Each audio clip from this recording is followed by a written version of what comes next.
Kami bersyukur dan terima kasih oleh rahmat, cinta dan belas kasih Tuhan untuk kami, yang pada saat ini kami bisa merasakan Tuhan ada di tengah-tengah kami dan memberi kami kehidupan. Kami sangat bersyukur ya Tuhan, oleh Engkau pula kami bisa memasuki masa-masa fase-fase situasi di dalam COVID-19. Kami melihat Tuhan sudah mulai campur tangan untuk kami. Kami berdoa untuk bangsa-bangsa. Kami berdoa untuk negara kami. Kami berdoa untuk daerah kami.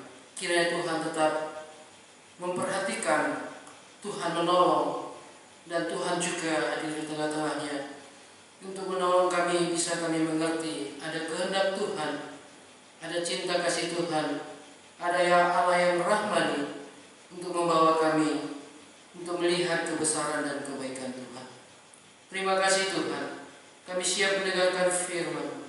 Hadirlah dan pimpinlah, tolonglah hamba-Mu yang hina-hina ini, yang terbatas, peralatan yang terbatas, keadaan yang terbatas. Oleh karenanya Roh-Mu yang tidak terbatas, kami memohon supaya bekerja di tengah-tengah kami. Dalam Yesus Kristus kami berdoa dan berterima kasih. Amin. Mari kita lihat Alkitab kita dari Lukas pasal yang ke-16. Lukas pasal yang ke-16 ayat 19 sampai 31. Bapak Ibu Saudara sekalian, saya membacakan ayat yang ganjil, kita semua membacakan ayat yang genap. Orang kaya dan Lazarus yang miskin.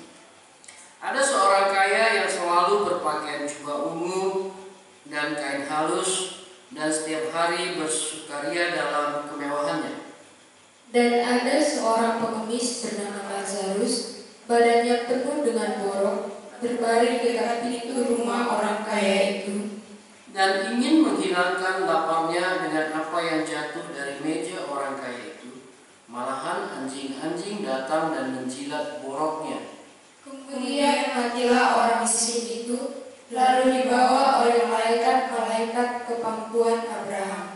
Orang kaya itu juga mati, lalu dikubur, dan sementara ia menderita sengsara di alam maut, ia memandang ke atas, dan dari jauh dilihatnya Abraham dan Lazarus duduk di pangkuannya.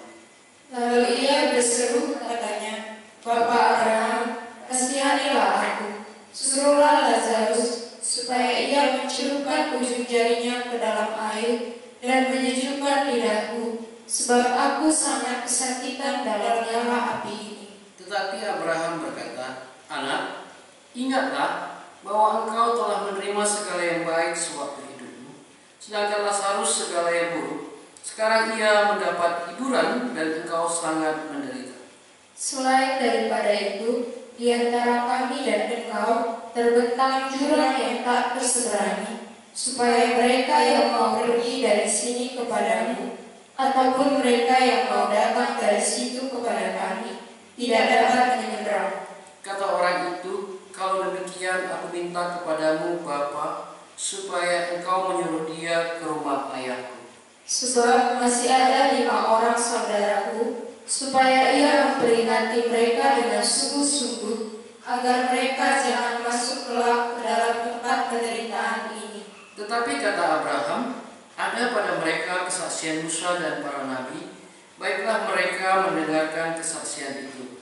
Jawab orang itu, tidak Bapak Abraham, tetapi jika ada seorang yang datang dari antara orang mati kepada mereka, mereka akan bertobat. Kata Abraham kepadanya, jika mereka tidak mendengarkan kesaksian Musa dan para nabi, mereka tidak juga akan mau diyakinkan, sekalipun oleh seorang yang bangkit dari antara orang mati. Saudara yang dikasihi oleh Tuhan, pembacaan kita hari ini sedikit agak unik. Karena apa? Ini menceritakan dua alam, ya. Satu alam roh, satu alam materi. Ya. Yesus menceritakan kepastian hidup dan mati kita. Ini memperjelas kemana kita setelah mati. Ya. Yesus menceritakan kepastian hidup dan mati kita. Maka kita sangat bersyukur ada ayat yang seperti ini, ya, yang dituliskan kepada kita. Ya. Mari kita lihat di pasal 16 ayat 19 sampai 21. Ini menceritakan kehidupan di alam materi. Sementara di ayat seterusnya ke bawah itu sudah menceritakan alam roh, di mana kehidupan yang berawal dari materi dan berakhir di dalam roh. Kehidupan yang berakhir, kehidupan yang tidak berakhir. Kehidupan yang berakhir itu materi, ya. Hewan, binatang itu berakhir. Tubuh kita juga akan berakhir. Seganteng-gantengnya kita, secantik-cantiknya kita, ya, sehebat-hebatnya kita, segemuk-gemuknya kita, sekurus-kurusnya kita, semua berakhir. Karena dari debu kembali ke debu. Inilah hidup materi, ya. Ada kehidupan yang tidak pernah berakhir. Mungkin kita sulit mengerti. Kita minta pertolongan Roh Kudus untuk kita mengerti ada kehidupan yang tidak berakhir. Itulah kehidupan roh. Karena manusia diberikan Allah berbeda dengan binatang. Manusia itu memiliki tubuh, roh, dan jiwa, ya, berbeda sekali. Kalau binatang dia hanya tubuh, begitu nyawanya hilang, hilanglah segala-galanya, selesai. Tapi manusia tidak, ya, manusia tidak. Manusia diberikan Allah roh dan jiwa. Selain tubuh ada roh dan jiwa. Maka peranan orang yang bijak mengerti ada yang penting dan ada yang terpenting, ya. Nah, saudara yang dikasihi oleh Tuhan, kehidupan materi dengan kehidupan roh ini sangat berbeda. Tapi kita bersyukur hari ini diuraikan, ya, bahwa kita diceritakan di balik daripada kematian itu ada kekekalan, ada murka yang kekal, ada kebahagiaan yang abadi. Ya, mari kita mulai dari ayat 19. Dikatakan di situ, ada seorang kaya yang selalu berpakaian jubah ungu dan kain halus dan setiap hari bersukaria dalam kemewahan. Ya. Ini adalah salah satu style, ya, gaya kehidupan manusia. Manusia menginginkan ini, manusia merindukan ini, dan setiap manusia ingin mengecap seperti ini. Tidak salah, tetapi kalau kita tidak mengerti di balik itu, ya, di balik itu ada kehidupan roh, ya. Kita lihat orang kaya ini, dia juga ada berdampingan dengan seorang pengemis yang bernama Lazarus, ya. Ada seorang pengemis bernama Lazarus, badannya penuh dengan borok, berbaring dekat pintu rumah orang kaya itu. Di dalam alam materi ada gap yang terlalu tinggi, yaitu orang kaya dan miskin. Di alam roh pun nanti kita bisa lihat ada gap yang tinggi, ya. Ada jurang yang tak terseberangi, ya, antara penderitaan dan penghiburan. Nah, saudara yang dikasihi oleh Tuhan, ini ada kondisi yang berbeda. Kondisi yang berbeda. Satu miskin, satu kaya. Mari kita lihat ayat 21. Kehidupan di ayat 21 itu kehidupannya si Lazarus. Kehidupan orang kaya itu di ayat 19, ya. Dan ingin menghilangkan laparnya dengan apa yang jatuh dari meja orang kaya itu, malahan anjing-anjing datang dan menjilat boroknya. Saudara yang dikasihi oleh Tuhan, menurut saudara ini orang kaya ini baik atau jahat? Kalau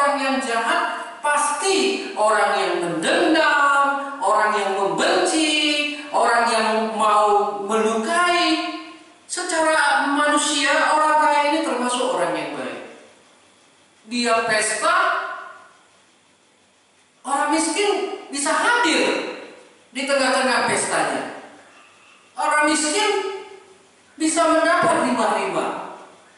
Ya, secara manusia orang kaya ini termasuk orang yang baik. Dia tidak membenci Lazarus, tidak mendendam, ya, tidak mengusir, tidak, ya.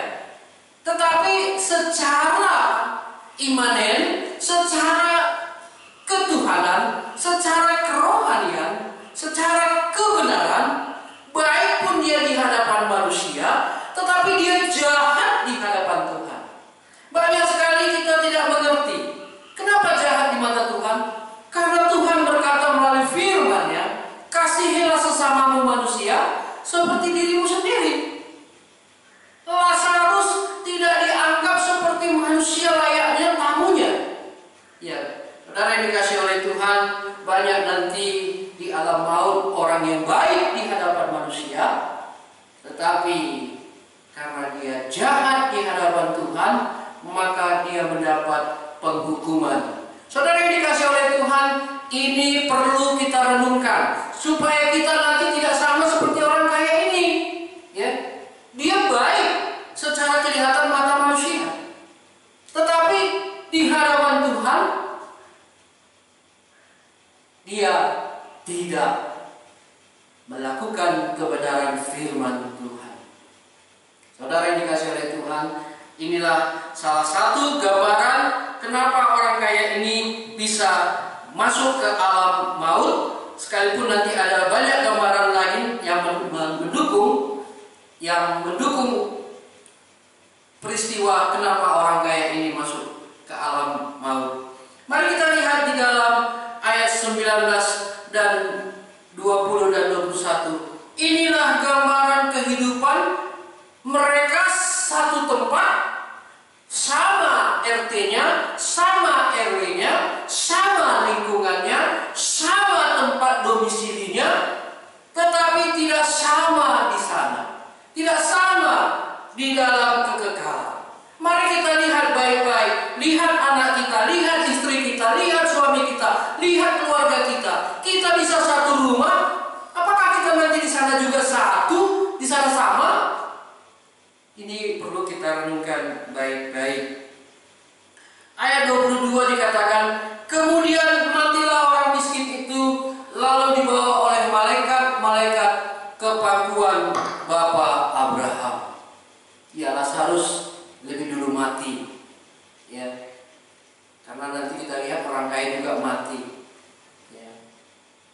Orang miskin ini mati, ya, kalau kita lihat mungkin karena kurang gizi, mungkin, ya, kurang mungkin kebersihannya, ya, mungkin kurang banyak kekurangan, namanya sudah borokan, ya.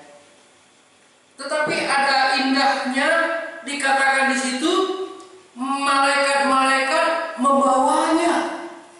Sangat luar biasa. Yang dibawanya adalah roh dan jiwanya. Besar kemungkinan tubuh si Lazarus dikuburkan begitu saja. Ya.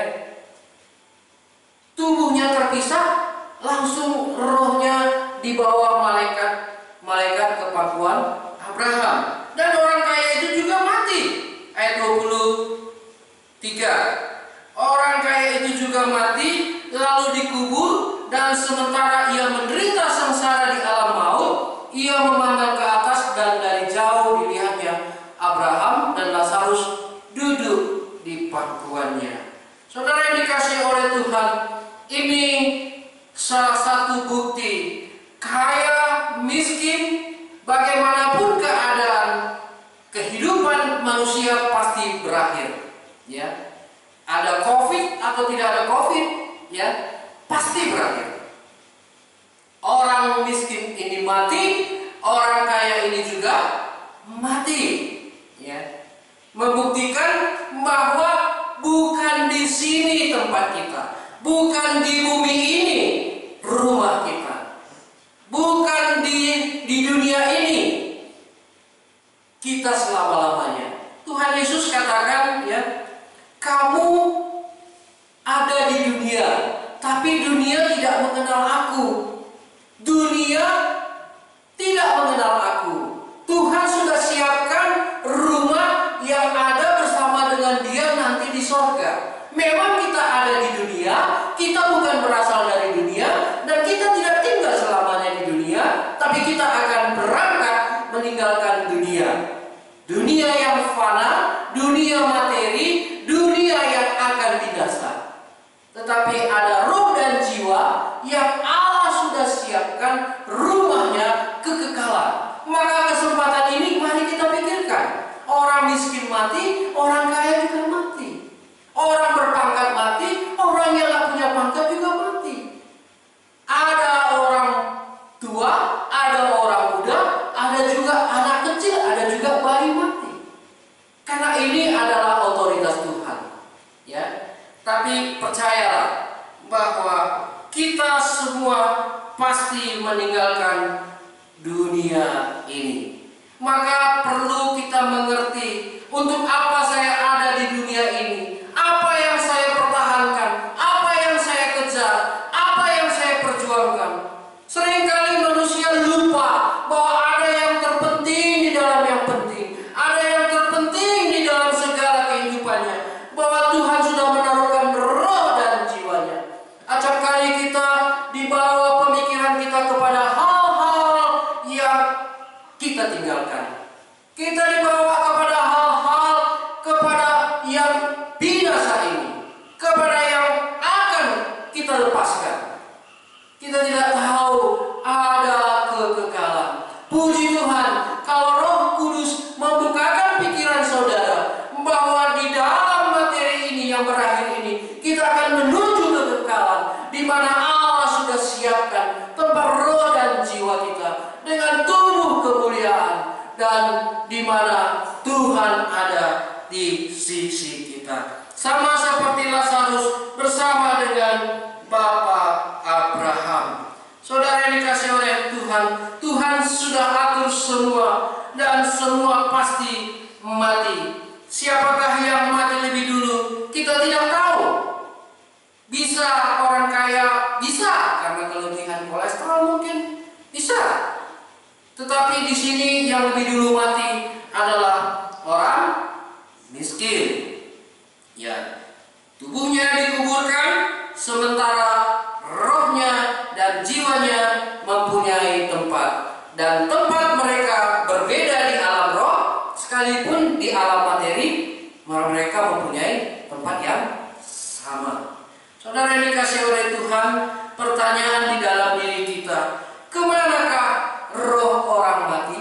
Mari kita lihat di dalam ayat 22 dan 23. Kemudian matilah orang miskin itu, lalu dibawa malaikat ke pangkuan Abraham.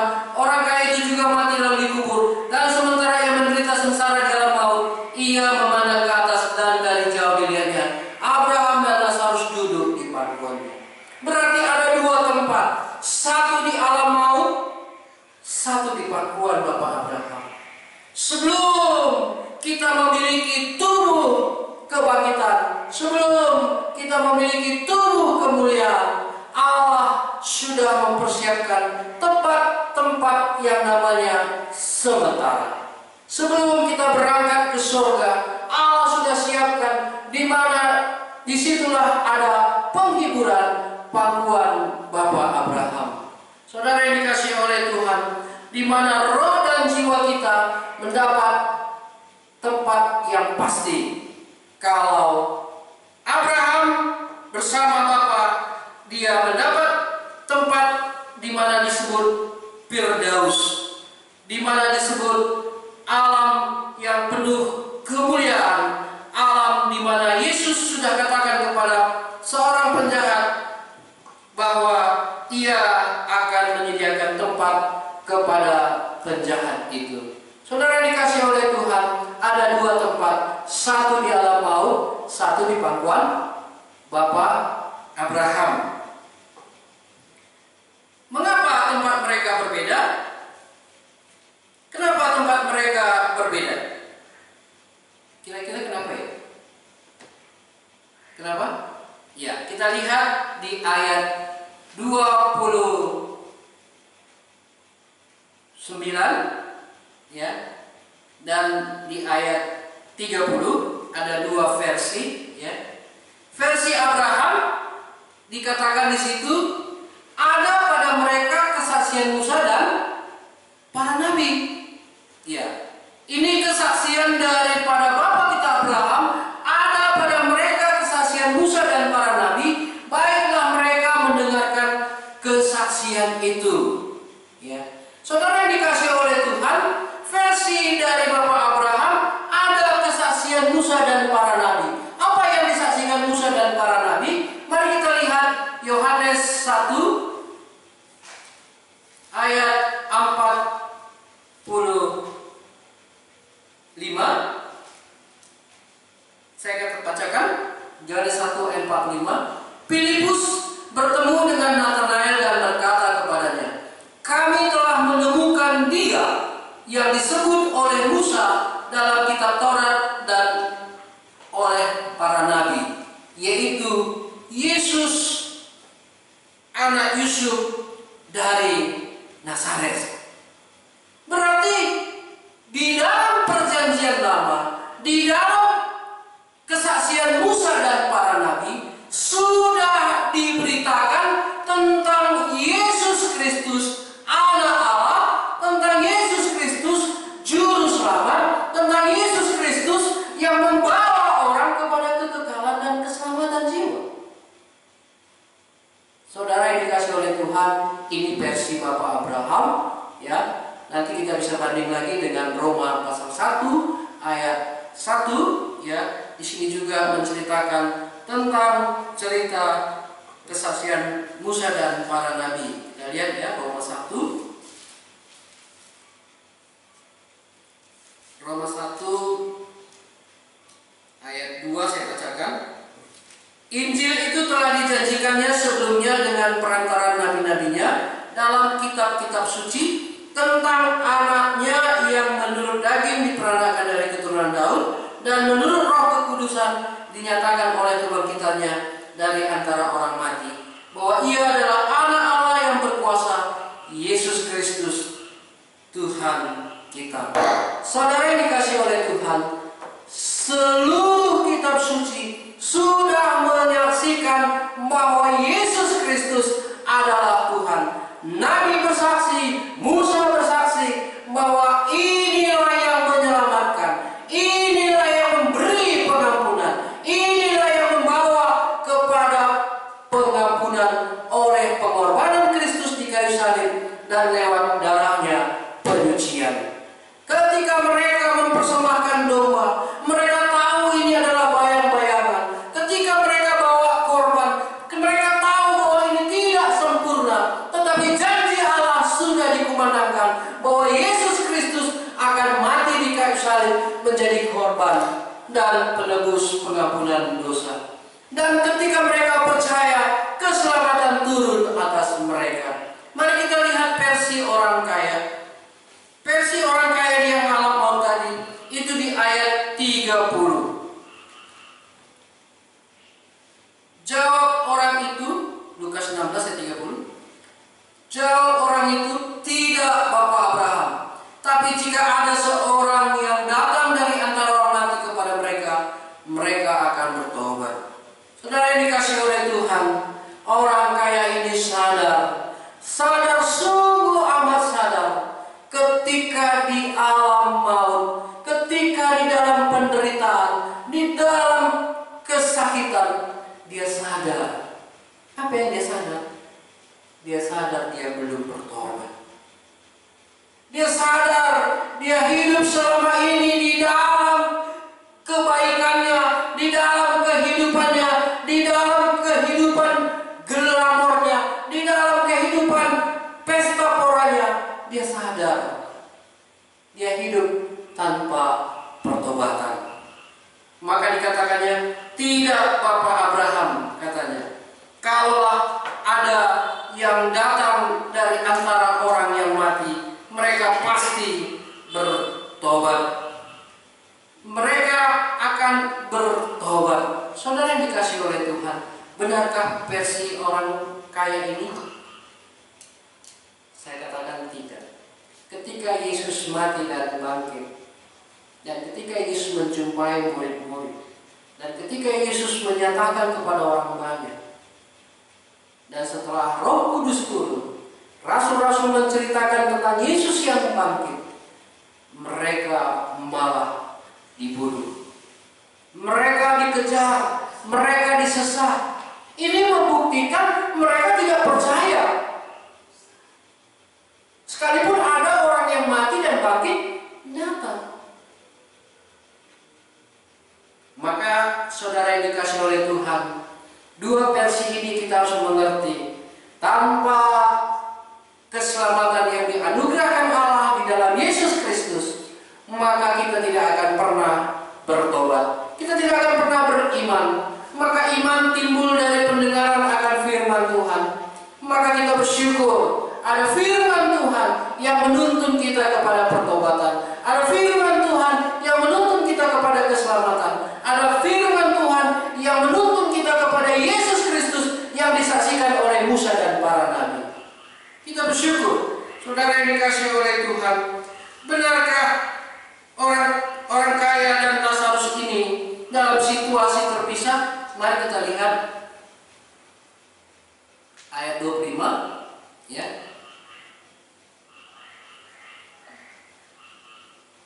Saya bacakan. Tetapi Abraham berkata, "Anak, ingatlah bahwa engkau telah menerima segala yang baik, sewaktu hidupmu, sedangkan Lazarus segala yang buruk. Sekarang ia mendapat penghiburan dan engkau sangat menderita.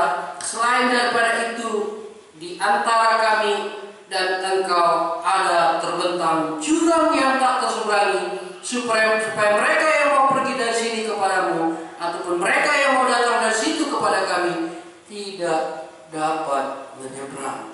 Sangat sedih ya, sedih sekali. Kita bisa saling lihat, tapi kita tidak bisa berjabat tangan. Ada jurang pemisah antara Lazarus dengan orang kaya. Ada batas yang tak bisa terseberangi. Bayangkan bagaimana kita dengan saudara kita, dengan orang yang kita cintai, nanti tidak bisa bersama. Bisa kita bayangkan bagaimana orang yang kita kasihi tidak sama? Maka hari ini kita renungkan baik-baik. Kemanakah aku setelah aku mati? Pikirkan juga sanak saudara kita yang kita cintai, yang kita kasihi, supaya kita mengerti bahwa di sana nanti kita bisa saling melihat, kita bisa saling tatapan, kita bisa saling memandang, tetapi kita tidak bisa saling bersatu, tidak bisa saling menyeberang, tidak bisa pindah tempat, tidak bisa. Maka kita pikirkan baik-baik, kemanakah aku setelah aku mati?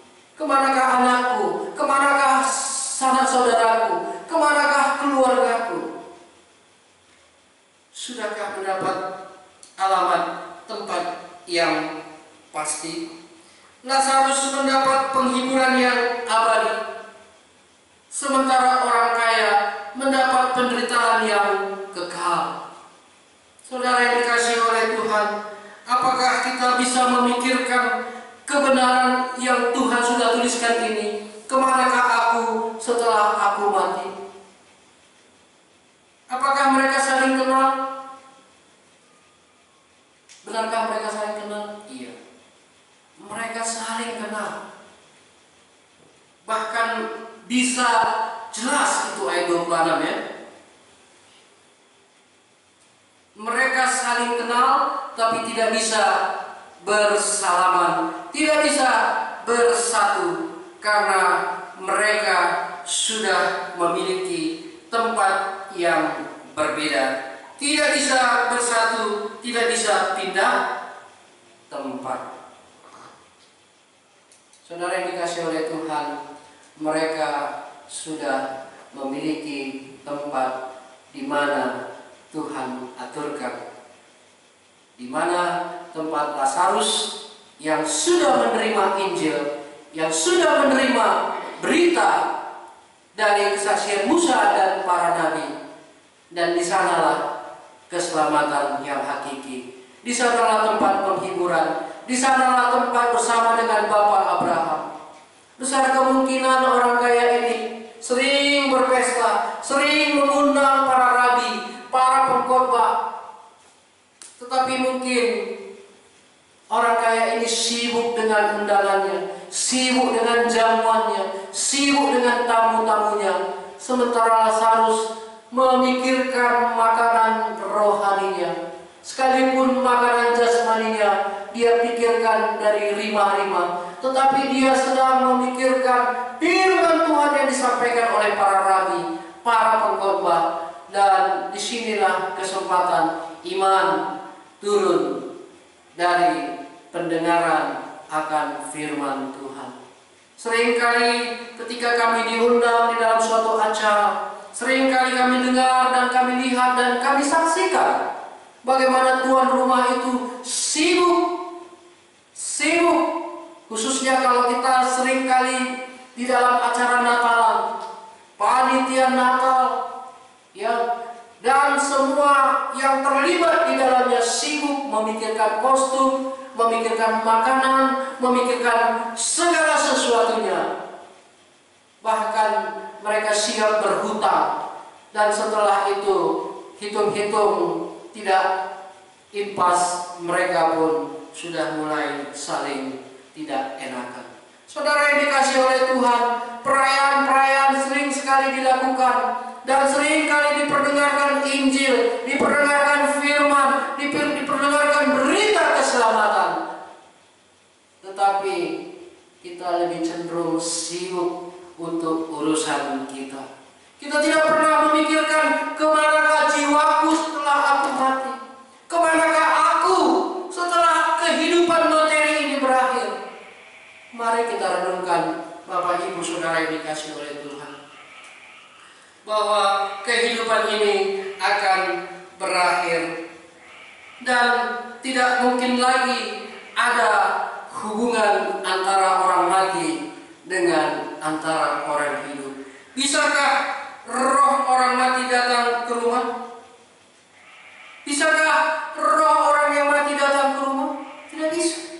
Sekalipun kita bisa melihat gambaran orang yang tidak mengenal Tuhan, seringkali berkata, datang opung. Orang yang mati datang. Itu karena kau tidak kasih makanan ke kuburan. Itu karena kau sendiri tidak mau cuci muka di kuburan. Tidak ada hubungan antara orang mati dengan orang hidup. Tidak ada. Mari kita lihat di dalam Ayub 7. Ayub pasal 7.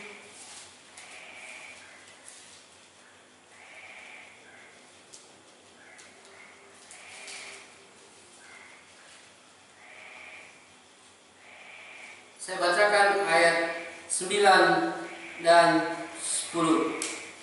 Ayub pasal 7 ayat 9 dan 10. Sebagaimana awan lenyap dan nelayan hilang, demikian juga orang yang turun ke dalam dunia orang mati tidak akan muncul kembali. Ia tidak lagi kembali ke rumahnya. Saudara yang dikasihi oleh Tuhan, sebagaimana awal lenyap nelayan hilang, demikian juga orang yang turun ke dalam dunia orang mati tidak akan muncul kembali lagi. Ia tidak lagi kembali ke rumahnya. Ia tidak dikenal lagi oleh tempat tinggalnya. Jadi jangan macam-macam kita orang-orang yang tidak mengerti firman Tuhan. Kita tidak boleh memunculkan orang mati. Kalaupun kita melakukannya, kita sudah melawan firman Tuhan. Sering sekali ada orang yang merindukan orang yang mati dan menjumpai dukun supaya bertemu dengan orang mati.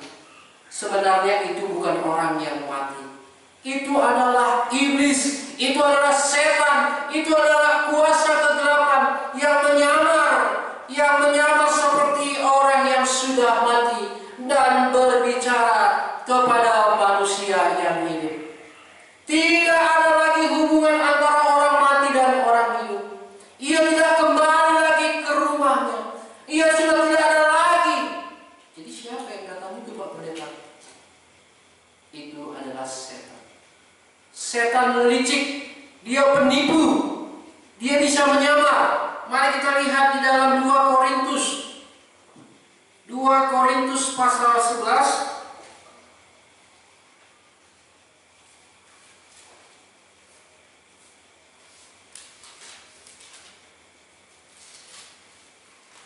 2 Korintus pasal 11 ayat 14. Ya, saya bacakan. Hal itu tidak usah mengherankan, sebab iblis pun menyamar sebagai malaikat terang. Ya, banyak peristiwa ya di tengah-tengah kehidupan kita tidak mengerti. Seringkali setelah seseorang meninggal, banyak orang tidak berani tinggal di rumah orang itu. Banyak orang merasa risih.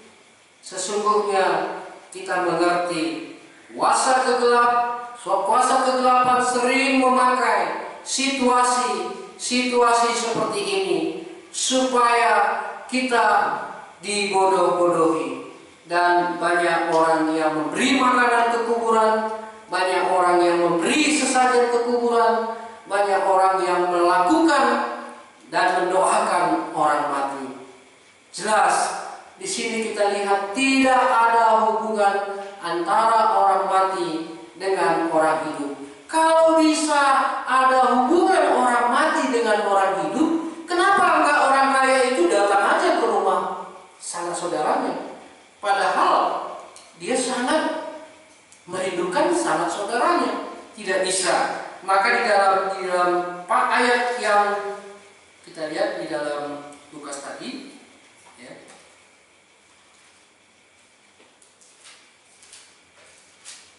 Lukas 16 tadi, kita lihat di situ, ya, dia sangat merindukan. Ayat 27, kata orang itu, kalau demikian aku minta kepadamu Bapa, supaya engkau menyuruh dia ke rumah ayahku.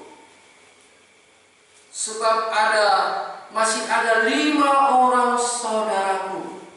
Berarti dia sangat merindukan kelima saudaranya itu mendapatkan pengampunan, mendapatkan keselamatan. Ini membuktikan dia tidak bisa menjumpai saudaranya. Ini membuktikan bahwa tidak ada hubungan antara orang mati dan orang hidup. Orang mati sudah selesai. Di dalam tubuhnya, di dalam materinya yang dari debu kembali ke debu, selesai.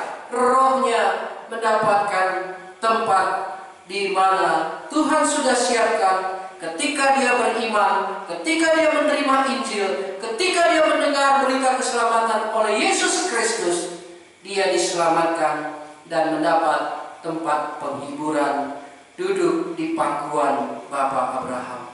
Dia bersama dengan Bapa Abraham. Dia ada di dalam sisi Bapa Abraham. Tetapi ketika dia tidak beriman, dia lebih memikirkan kebaikan menurut ukuran manusia, menurut ukuran lingkungannya, menurut ukuran kehidupan dan kebiasaannya. Dia akan menjadi kecewa. Banyak orang baik nanti masuk ke alam maut karena dia baik secara manusia, tapi jahat di hadapan Tuhan karena mereka tidak menerima Injil. Jadi siapakah yang datang itu, yang mirip dengan orang mati itu adalah setan. Kalau begitu, adakah gunanya kita mendoakan orang mati? Tidak. Ya. Tapi ada sesuatu yang unik, ya, kita bisa lihat di sini. Apa yang unik itu? Rupanya orang kaya ini mempunyai semangat penginjilan yang tinggi. Apa dia katakan? Dia masih hidup ada 5 saudaranya. Dia katakan kepada Bapak Abraham, Bapak Abraham, permintaannya adalah berita keselamatan untuk 5 saudaranya. Mantap sekali kalau ini tadi dia masih hidup, ya. Mantap sekali. Mantap sekali kalau kita sudah memiliki keselamatan yang kekal. Kita pikirkan ada berapa jiwa di tengah-tengah keluarga saya. Dan dengan sungguh-sungguh. Karena dia katakan dengan sungguh-sungguh. Berarti selama ini dia tidak sungguh-sungguh. Inilah penginjilan yang terlambat. Ya.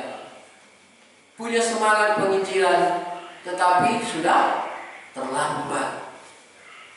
Dan dia tahu ini berakhir karena permintaannya tidak dipenuhi oleh Bapa Abraham, dan dia harus menutup lembaran semangat penginjilannya di dalam penderitaannya, di dalam hukuman yang sudah dialaminya.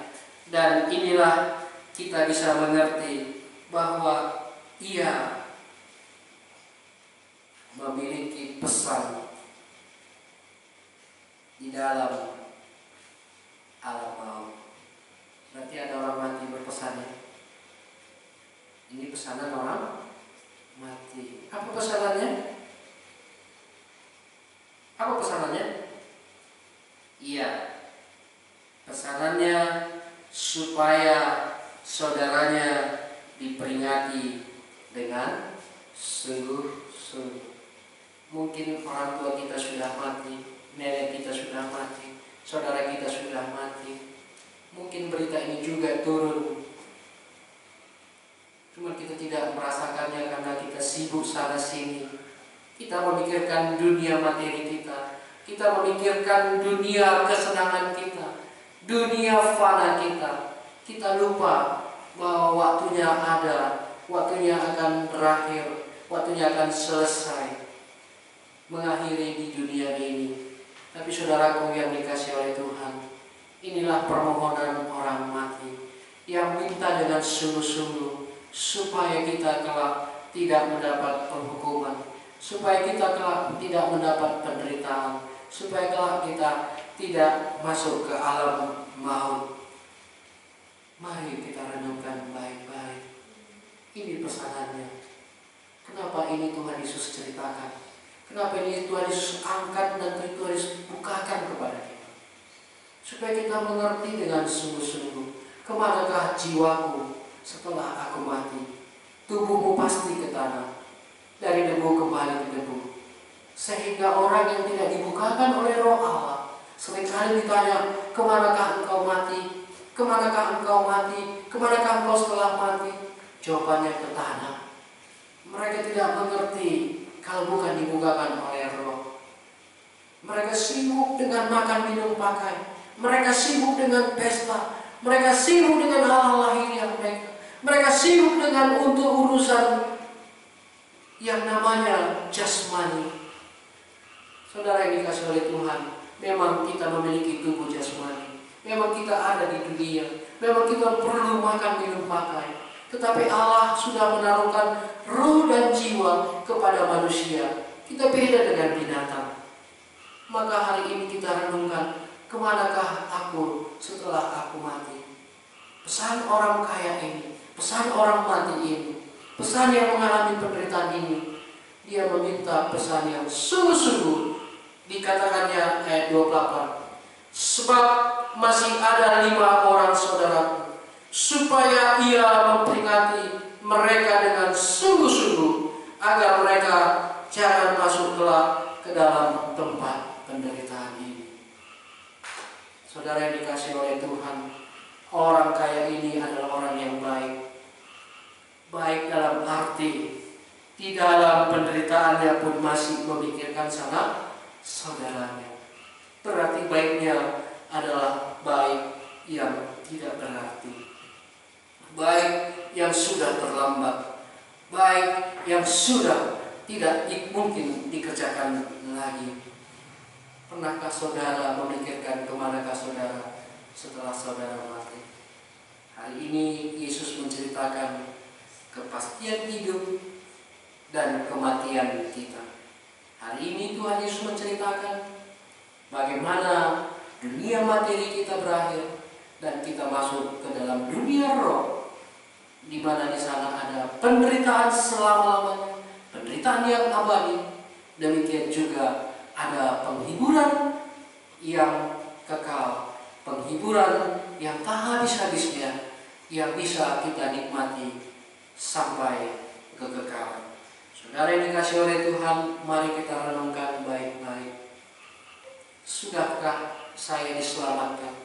Sudahkah saya mengecap keselamatan oleh Injil yang diberitakan oleh Musa dan para nabi? Sudahkah kita mengecap kasih karunia yang diberikan Allah anaknya yang tunggal untuk menjamini saudara dan saya, supaya saudara dan saya beroleh keselamatan, beroleh pengampunan. Mari kita renungkan baik-baik. Tuhan mengasihi kita, Tuhan mengasihi saudara, Tuhan membukakan pikiran saudara bahwa dunia materi ini akan kita tinggalkan. Kita akan masuk ke dalam dunia kekekalan. Kiranya Tuhan memberkati saudara. Mari kita bersatu dalam doa. Kami bersyukur dan berterima kasih oleh pertolongan Roh-Mu kami bisa mengerti kebenaran. Kami tahu Tuhan, kami ditaruhkan kepada kami di dalam tubuh materi kami ini ada roh dan jiwa, di mana itu berasal dari Allah, akan kembali kepada Allah, di mana itu akan memiliki tempat yang istimewa yang Allah sudah rancang dan Allah sudah sediakan. Karena tubuh kami, tubuh yang materi, tubuh jasmania, tubuh yang daging ini, yang berasal dari debu ini akan kembali ke debu. Dan Tuhan akan memberikan tubuh kemuliaan, sebagaimana tubuh yang dikecap, dialami, dan disaksikan oleh Kristus kepada murid-murid. Kami bersyukur Tuhan, hari ini kami mengerti bahwa hidup kami, hidup di dalam dunia materi ini akan berhenti. Dunia di dalam materi, dunia kami ini akan habis dan selesai. Tetapi perlu kami menggarisbawahi bahwa kami ini akan meninggalkannya dan akan kembali kepada Allah. Dan Allah menaruhkan tempat di alam maut dan di dalam pangkuan Bapa Abraham. Biarlah lewat perenungan malam ini kami mengambil kesimpulan bagaimanakah supaya kami diselamatkan. Kiranya anugerah-Mu menolong setiap pendengar, menolong kami untuk mengerti. Lewat Injillah kami diselamatkan, lewat Yesus Kristus yang diberitakan Musa dan para nabilah kami diselamatkan. Karena Yesus Kristus yang berfirman, "Akulah jalan, kebenaran, dan hidup. Tidak ada seorang pun yang sampai kepada Bapa kalau tidak melalui Aku." Kiranya anugerah-Mu menolong kami untuk mengerti firman-Mu. Terima kasih Tuhan. Di dalam Yesus Kristus kami berdoa dan bersyukur. Amin. Selamat malam. Tuhan Yesus memberkati.